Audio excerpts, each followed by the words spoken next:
জীৱনৰ এক কৰুণ বাস্তৱ কাহিনী, গাৰ লোম শিয়ৰি উঠা এটা কাহিনী। নিশাৰ আকাশৰ তৰাবোৰে জেকমিকাই উচপি উঠো মই তোমালে মনত পৰি।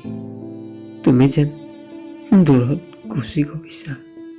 তুমি বিহীনতাই মোক খুলি খুলি খাইছে। তুমি জানো আনৰ লগত সুখী আছা নে তুমিও ফেকুৰিছা মোলে মনত পৰি। নতুনকৈ সপোন দেখা মোক পাহৰি যোৱা, মই তোমাক সদায় শ্ৰদ্ধা কৰি যাম। তুমি ছোৱালী মানুহ, মা দেউতাৰতো কথা শুনিবই লাগিব। মা দেউতাৰ কথা শুনি তোমাৰ ইচ্ছাক ত্যাগ কৰিলা, মোক ত্যাগ কৰিলা। কষ্ট হৈছে, কিন্তু তুমি সুখেৰে থাকা, কুশলে থাকা, তাৰেই কামনা কৰোঁ মই। মনত চাগে আছেই নহয় একেলগে কফি খোৱা, ম'ম' খোৱা, সেইবোৰ মনত পৰি উচুপি উঠো। তুমিও চাগে কান্দিছা, নাকান্দিবা। তোমাৰ চকুত চকু পানী দেখিলে মই থাকিব নোৱাৰো, নাকান্দিবা। বৰ কষ্ট হৈছে অকলশৰে জীয়াই থকাটো।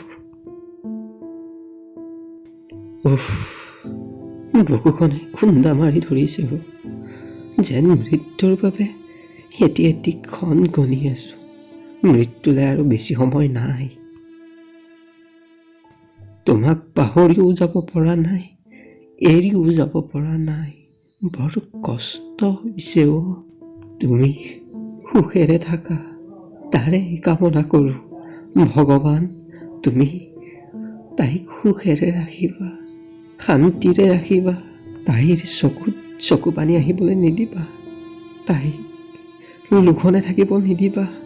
মই যেনেদৰে মৰম কৰিছিলো, সিও যাতে সেনেদৰে মৰম কৰে, তাৰেই কামনা কৰো। নমস্কাৰ, আপোনালোক সকলোকে মই ধন্যবাদ জনালো। এনেদৰে আগলৈকে নতুন নতুন আৰু ধুনীয়া ধুনীয়া কবিতাবোৰ শুনিবলৈ এতিয়া এই চেনেলটো ছাবস্ক্ৰাইব কৰক, লগতে লাইক কৰক আৰু কমেণ্ট কৰক, আৰু লগতে শ্বেয়াৰ কৰিবলৈ নাপাহৰিব। ধন্যবাদ।